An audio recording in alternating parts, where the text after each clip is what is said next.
Well, I'm Charles Tandy. I've been involved with the Wood Library now for more than 45 years.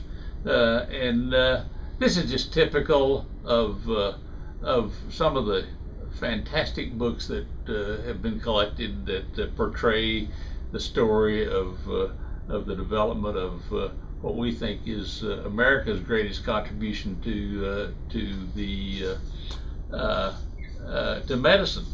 And this happens to be the edition of Valerius Cordus, who was the first to describe how to make ether. And he just took ethanol and sulfuric acid and mixed it together in appropriate amounts, and noticed that the result was a pungent odor, and yet one which later became probably the greatest gift of mankind, the relief of pain from surgical operations.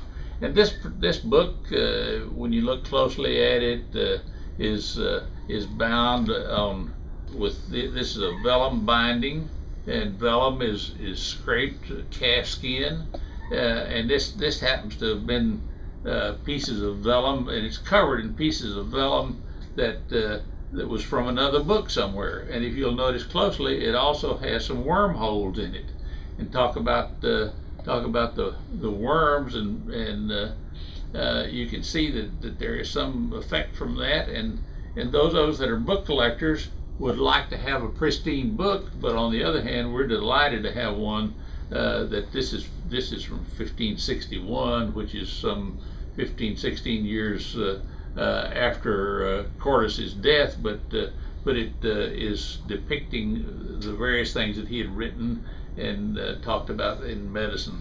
And this is just the beginning, but an interesting beginning, an important beginning. But that story has many different twists and turns, which are represented in the rare book room at the Wood Library Museum in Chicago. You'll deny yourself a wonderful opportunity, if you have any interest at all, if you don't come to the Wood Library and see what's here.